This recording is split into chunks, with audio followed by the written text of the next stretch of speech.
The following is a special presentation of Green Sports Zone. This is the Baileyton Drug Company Eric Tilson Show.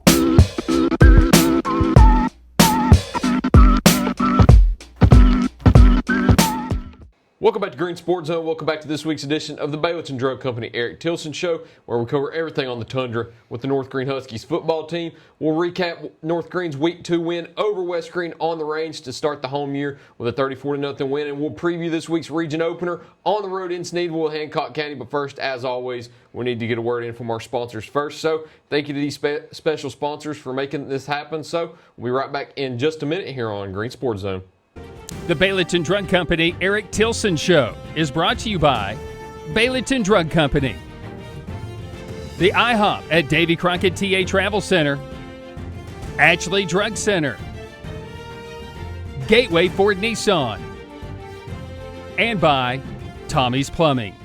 Welcome back to First Horizon Green Sports Zone, and welcome back to this week's edition of the Baileyton Drug Company Eric Tilson Show, where we cover everything on the Tundra with the North Greene Huskies football team. As always, I'm joined here with Huskies head coach Eric Tilson. Coach, how's it going? Oh, it's going great. Back at the round table, got some new gear on, I see. Oh, yeah, they finally came in. That's starting to feel like fall.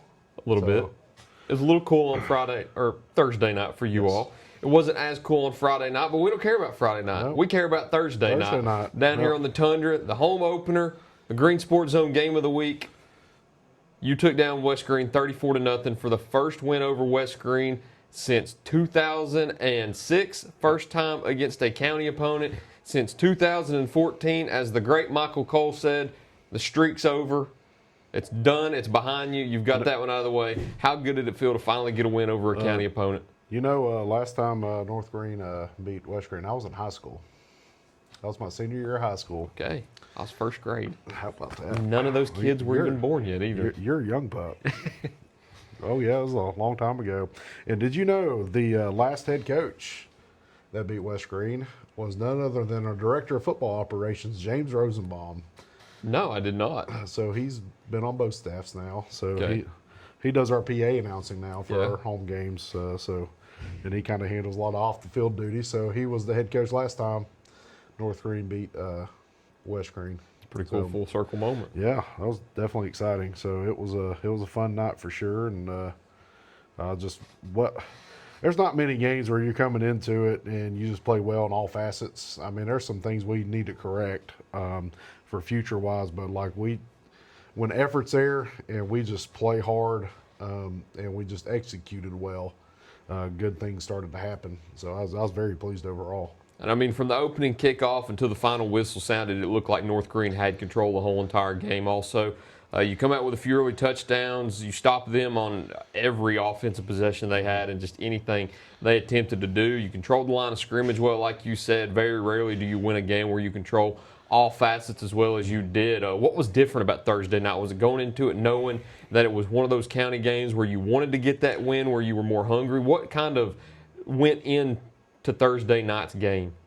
Well, part of it is it was a short week, and whether people know it or not, like when you got streaks and you hear all the time about losing streaks and you haven't beat this team, like it's in the back of these kids' head. And as adults, we don't really think about it because we've been through this a bunch of times, and we've broken streaks before as a coaching staff. But trying to get 16, 17, 18-year-olds to like get that out of their mindset of it's always in the back of your head, and to be able to break that streak and not only do it the way, just break it, because I would have took a 1-point win. Do it the way that we did, it just kind of puts that statement and just eliminates like all the talk that has been there. It's all gone now, and I think a short week really helped because we had to refocus quickly to come off the type of loss that we did, where we felt like we were the better team, and just gave some early. Spotted them 12 points early, which ended up being the difference in the game, and to come out from there and then having to rebound and starting off like that Monday, film was awful. Everybody felt depressed, and then by the middle of practice Monday, everybody's back and high energy and was ready to go roll. And then we strung off 3 really good practices because we're missing one from the short week, and then we rolled on it right in the West Greene. And it's like it never stopped. And and we talked a lot about effort. If we just go out and go play hard, we can handle mistakes. But we can't handle lack of effort, and that's what we saw. And because when we have effort too, we can correct a lot of things, and that's what we saw Friday. And some guys not only gave great effort, they played well, they executed really, really well. So Thomas played about as well as a quarterback that you can play offensively. Was 8 of 9 passing, and one was a well-thrown ball on the sideline and toe tap it. He was out of bounds, but it was close, and so every ball was caught. Yeah. And 184 yards, 2 good touchdowns. One of them was an RPO, and I was actually expecting a handoff. And then he saw something, saw some numbers, and he took the shot play, and he did it in the exact timing we wanted him to. So he's taken some ownership in his role and really soared. Whereas last week, trying to do too much, this week he really excelled in his role. I mean, plus we ran a lot of quarterback read stuff, and a lot of times they were taking away the run game. So he had a lot of keeps. So he had 14 rushes, which led all ball carriers, and had 85 yards total rushing, which is a pretty solid night, rushing-wise, plus his passing statistics. And then one of the cool parts about Thursday is we scored 5 touchdowns, and we scored five different kids scored. We had 2 in the air. Kelson Eaststep and Matt Boyd both had big, long ones. They'd been running great routes, and finally it just opened up, and we were able to take the shot there. Braden Weems ran a hard one in late in the game. Ran through some guys to get into the end zone, and then Leon Johnson had a really tough series, just running through people, and we ran an attitude play on that one touchdown. We ran our ISO, and ISO's an attitude play, and he ran right through them, and kind of one of those that makes a statement. So 2 there, and then Brandon probably had the play of the night on his punt return. To catch the ball with a guy in your face touching you, Already tackling you, and you still catch the punt. And I've said this from the get-go: you can kick away from them. Both of the twins, you can kick away from them on kickoff. You have to punt it to them, because you can't just kick it out of bounds every time, because you'll lose the field position battle. But at some point, you're going to have to punt it to them, and we found out that's why we got them back here, is dynamic plays like that. So 2 punt return touchdowns in 2 games so far. No, we had kick return Was last it a kick week. return against Chucky Doak? And Okay. Braden had the kick return to Chucky Doak. Brandon got the punt return, and then Braden scored the offensive touchdown this week, and Brandon scored the offensive touchdown last week. See, I mean, just 2 dynamic weapons there that you can't stop on either side of the ball. You stop one in special teams, he can score on offense. You stop one on offense, they can score on special teams. And like you said, having 5 different players score 5 different touchdowns, with Thomas Darnell being the quarterback to pass to both of those receivers too. I mean, how big is it for your team knowing that you can have that many weapons score that many points this early into the season? Well, it doesn't. It kind of opens you up a little bit, because it doesn't matter what type of team we go against, we can match up well. So if a team's wanting to stop the run, they hang their hat on stopping the run, but they may struggle in the secondary. Well, we can expose them through the air. I mean, Kelson Eaststeps all through 2 games has had a tremendous couple 2 games, 3 touchdowns, has over almost 200 yards receiving already. So that's a pretty big stat line for a receiver there. Matt Boyd's starting to be a playmaker we thought he was going to be, and then you add our run game. Yardage wise, we haven't gotten a great amount of yardage, but a lot of that has to do with, like, we're getting short fields, and but we are imposing our will, which is what I thought we'd do up front. And I know our front got really tired of hearing about how bad they played and how bad they were, and they kind of took at the heart, because there's a couple plays I watched. We got 5 or 6 yards of movement up front, and they played extremely well. So I was real pleased overall with that group. And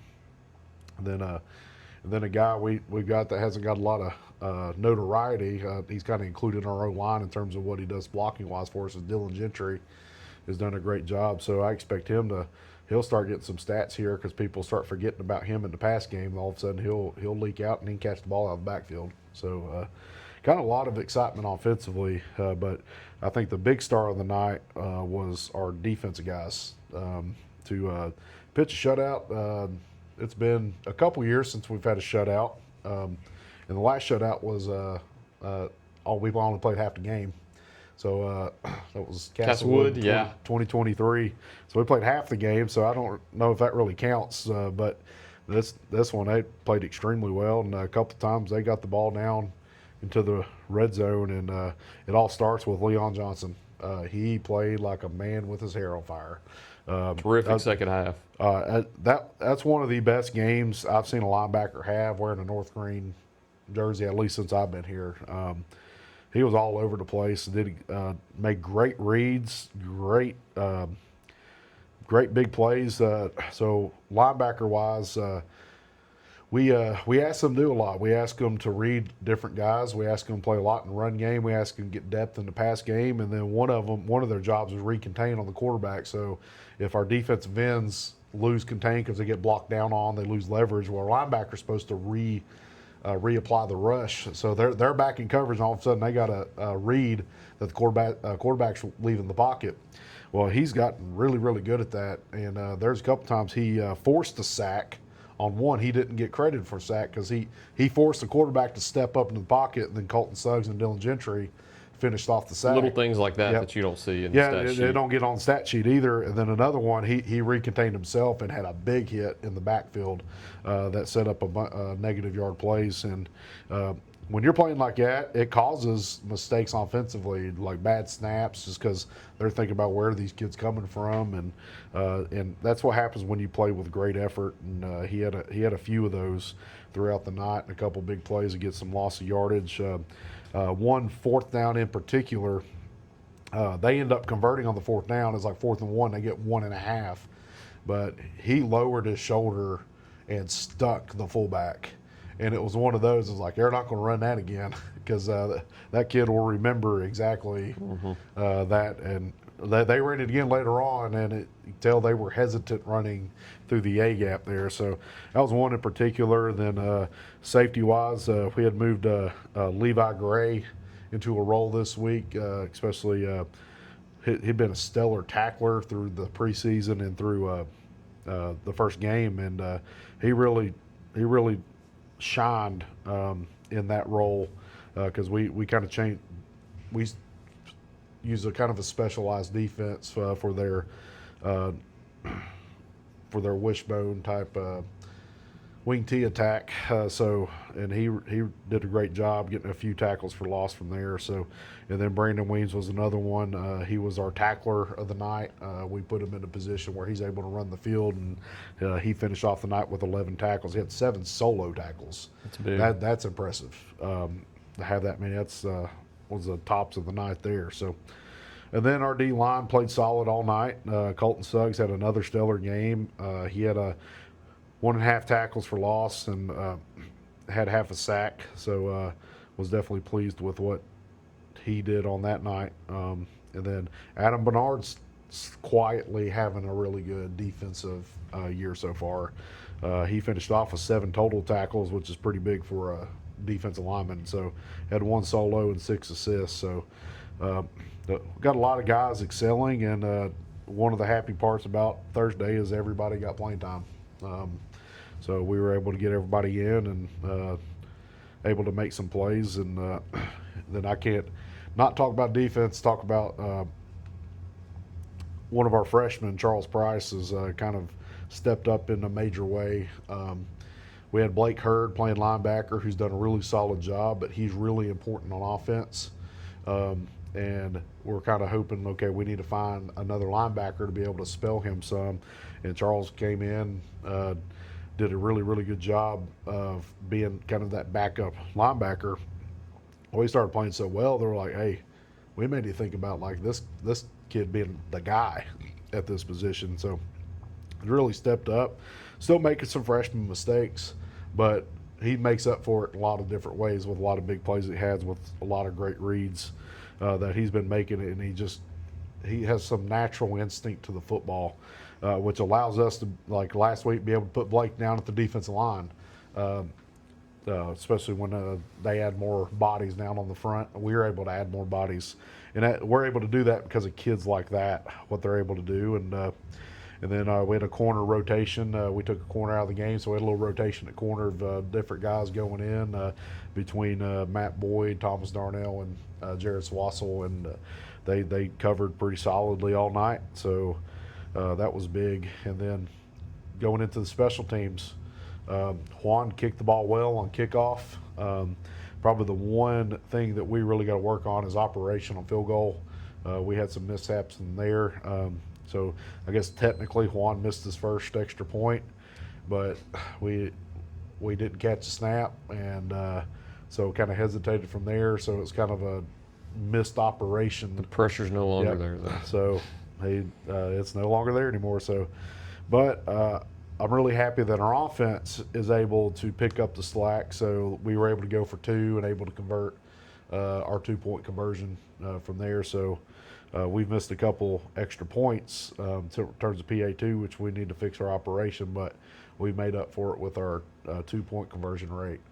So that's good. That's good to see. And then kickoffs were great. One of the big kickoffs was coming out for the second half. We wanted to set the tone, and we had 2 guys flying down there. Charles and Braden Weems flew down there, had a couple really big hits, and that just set the tone for the second half. Some big blocks, too. Set the tone for that second half, so I was definitely pretty pleased there. And then, of course, Brandon's punt return, that's a game changer. When you return a punt for a touchdown, it's a huge game changer, yeah. But the energy was different on the Tundra on Thursday night. I know a lot of factors. First home game of the year, wanting to break that streak, having a county opponent coming in. All of it led to the first win of the season, too, with a 34-0 win over West Greene. And now you got 2 of those non-conference games behind you, which is weird. You only have 3 now. We only got 1 more. You're into region play now. You've got Hancock County this week up in Sneedville. We'll talk about that in just a moment, though. As always, we need to get a word in from our sponsors first. Thank these businesses for doing some, I don't know what I'm trying to say, doing business with us here at Green Sports Zone. That beep in there is driving me nuts right now. I don't know what I was going for right there, but thank these businesses for doing business with us and helping make this possible. So we'll be right back in just a minute here on First Horizon Green Sports Zone. Baileyton Drug Company services the surrounding communities of Baileyton with excellent patient care using a full-line pharmacy, over-the-counter selections, and a convenient drive-thru.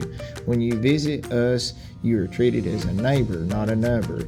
It's not just our slogan, but our culture. We're investing in our patients, local schools, and community. For over 5 years now, we have established ourselves as an independently family-run pharmacy that isn't driven by corporate goals. We are driven by what is best for your overall health and wellness. We're conveniently located so you don't have to make the drive. Prescription drugs are just the tip of the iceberg.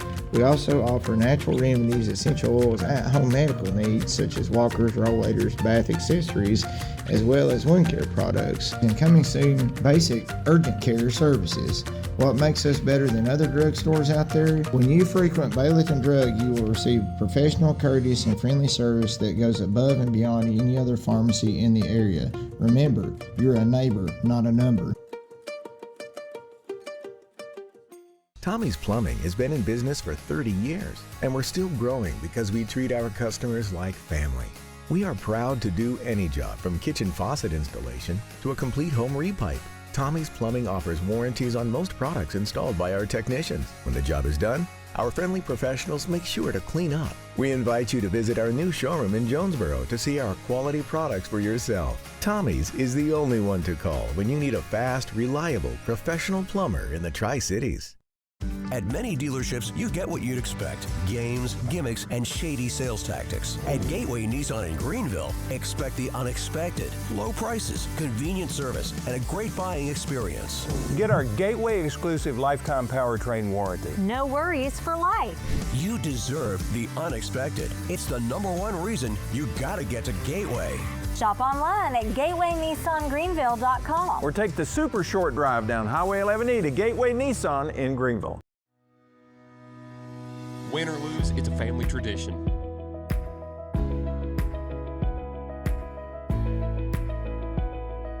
24-hour hot breakfast, cold drinks, and a table big enough for the whole team, or just your team.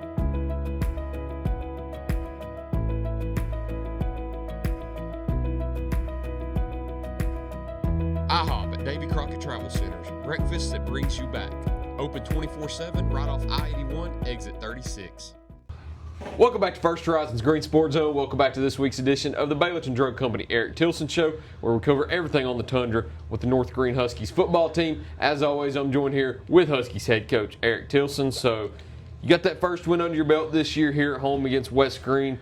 We talked about it a little bit in the preview edition this year. You have a seven-team region now. 8-team region. 8-team region, you're right. Seven games. 7 region games is where I was at in my mind, and you only get 3 non-region games. You got 2 of those out of the way, so pretty much from here on out, except for one more game, it's going to be region games. You've got region implications now. Yep. The true season matters. Your first one is this Friday when you go to Sneedville to play Hancock County. It's been a battle the last 2 years. I know last year you played them here at home, but I was at that game. The last time you went to Sneedville, it was a battle until the end. Pulled that one out. What's it going to take this time to pull another one out at Sneedville and go home with a win? About every time we go to Sneedville, something happens. It's a hard place to play. It's a rough drive. Their fans are hostile, which is kind of that's what high school football's about. Yeah. Like you want to go on the road and you get a hostile environment, and it's just one of those type of places that it's a dogfight going in. We have to go out and be prepared and go execute to be able to play well, and kind of just with the implications of because these games actually matter. The way Tennessee does their playoff system, right or wrong, it's good, both good and bad. Is you have to win your region games. Mm-hmm. You win your region games; those are the ones that really matter. So you can make choices in your non-region games, whether you want to get prepared, whether you need to establish some confidence in your kids, play some games that are winnable, and you need to play some really tough games to help you get prepared. So, but those games are really exposition games. That's really what they are. Like they're like preseason games that they count towards your record at the end of the year, but they really have no implications whatsoever. So they can be fun, but they really don't mean much. And so that's the bad part about it. Whereas some states will, like, you get points based on how good your opponent is. So if you get a good win, you get more points count towards playoffs. That's what Virginia does. Or if you get a really close loss against a good opponent, you still get points. But if you get beat by a bad team, you get deducted. Kind of like a strength of schedule kind of factor. Yeah. So that's the one good part. But the good part about Tennessee is you know what you have to do. So like if you have to make a choice between a region game and non-region game, you're always going to choose the region game. Yeah. Make sure you're prepared there. So that's the good and bad part with it. But kind of the fun part of our schedule is the way we have 7 teams set up now. There's only 3 non.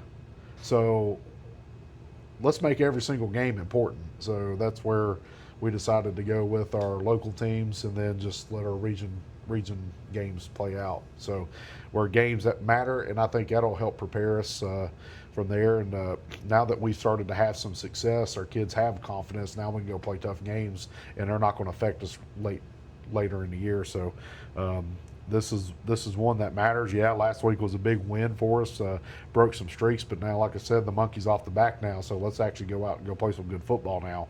And Hancock presents some challenges because they're very unorthodox, both offensively and defensively. They throw a lot against the wall and try to see what sticks. And so from our offensive standpoint, defensively, half the time I don't know where they're going to line up. There's not. It's hard to predict a rhyme or reason about why they're doing stuff, and that some kids will make some plays in different spots. You're like, okay, why is he over here? So we can't. It's hard to manipulate a defense when you don't know exactly know. Unpredictable. Yes, it's very unpredictable, and so it makes it really difficult to kind of figure out. So a lot of it we have to go back to our base rules, and because our base rules cover almost everything. there's no particular play that covers all of it. So you have to go back to your base rules, and it covers most of what we're going to see. And those rules are in place for a reason. So we got to get back to that and just do our base fundamentals well. And if we block well, we finish blocks and we run hard, catch the ball when we're supposed to, then we should be in a position to have a successful night offensively.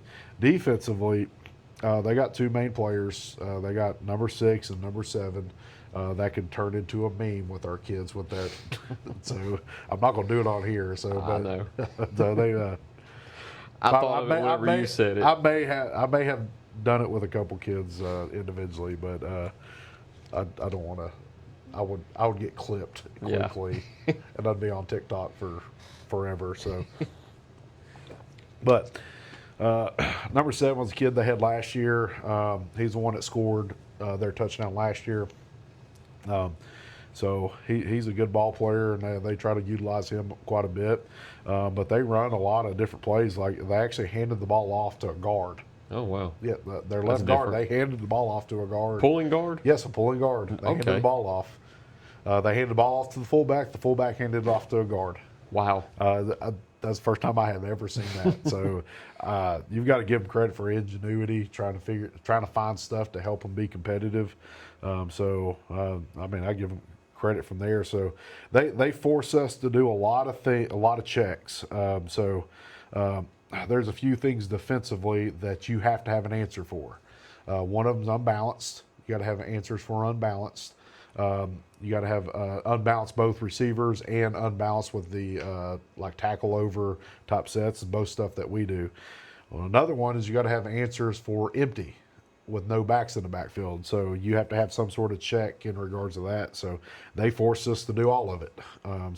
Which is what you're supposed to do offensively. You're supposed to make the defense get in a bunch of checks and have to check out of stuff. And so they do a lot of that, trying to make us check off what we want to do and play in space where we're not normally having to play. They do a lot of different stuff like that. They're going to cut block a lot, so our defensive line's got to be ready for a lot of chop protect.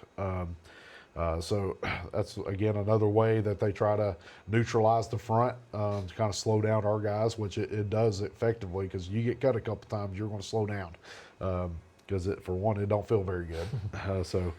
And again, it takes time out of practice for us. We had to do a period of chop protect yesterday to make sure that we're prepared for a bunch of cut blocks. So, again, it presents a unique challenge, and it becomes a tough challenge because of the stuff what I just mentioned. And then you add the bus trip on top of it, and just got to kind of be prepared for the unpredictable this Friday night. That's a factor too. Just we've talked about it before on here. Is long bus rides, and not only long bus rides, but windy bus rides. Just the hostility of the crowd. Just Hancock County is always one of those games, as in Region 1 3A, you talk about Johnson County being that trip, or in Region 1 2A, you talk about Cumberland Gap being that trip, and this is the trip in Region 1 1A, and I'm sure there'll be more trips now with an 8-team region, but Hancock County is that one that everybody looks at that you think, okay, there is extra things and extra factors that boil down into game day itself. Yep. And there's multiple ways to get there, and you can't go the quickest way. No. Because you will get sick. It reminds me of a time where we go to a trip up in the middle of nowhere. It wasn't Hancock, but they convinced us to go the quickest way coming back, and we had 3 kids puking out of the bus. And so it's like you can't go the quickest way because it's so windy. So you've got to go like most highway, which makes the trip a little bit longer, but it kind of prevents some of that car sickness. So I think I always go the quickest route, and that's why I always dislike trips to Hancock County. Not a big fan of windy roads, especially on a bus. And especially going up, too. Yes. At least when you come back, it's down, but is that really better? No, but the game's over at that point, so... And you're trying to get home at that point, too. But when it comes down to Friday night's game with Hancock County, all factors aside, there's 3 keys to the game, as always, that you always tell your boys that you need to carry out in order to get a win on Friday night. What are they? We got to tackle well. We got to have great tackling. We got to play with great effort, which showed up last Thursday. And then our playmakers got to make plays, which also showed up last Thursday. So we need that again this week. You completed all 3 keys on Thursday night. Came out with a win. You complete all 3 this Friday night, too. I think you'll get another win. Oh, also, in a week like Thursday, we talked about odd weeks. What do you do on Friday? Did you take the day off to celebrate? We took the day off. I've got 3 young kids at the house. Don't blame I you. watched a bunch of film, and then college football started. I mean, That's right. I got all my stuff done Friday, and I watched a bunch of college football. That was an exciting week of college football. What was your favorite game over the weekend? Well, of course, the Tennessee game. So, Okay. Coach Buchanan has dubbed Joey Aguilar's Joey Football. Okay. It's already started now. I know you had a little rough weekend, but I was happy with Lee Corso going 100% in all his picks and picking called it his original love. Did you also see where Brutus surprised him with the first Buckeye head he ever picked in Really? I did not know. 1996, I think it was? I did not They did realize. it off air, and they filmed it, and I don't remember who released it, but they surprised him with the first actual mascot headgear that he picked all the way back in the 90s during his first pick. So That's cool. that was cool, but That was a fun one. The Clemson LSU game was a fun one. Belichick's debut didn't go too well last night. No, but Alabama's got a lot of work to do. It was that was a great game. I love it when Alabama gets beat. Certain former player of mine is probably not too happy about that, but But that's all we got this week. Until next time, thank you all for watching this week's edition of the First Horizon Green Sports Zone edition of the Baileyton Drug Company Eric Tilson Show. Look forward to seeing you next time here on Green Sports Zone.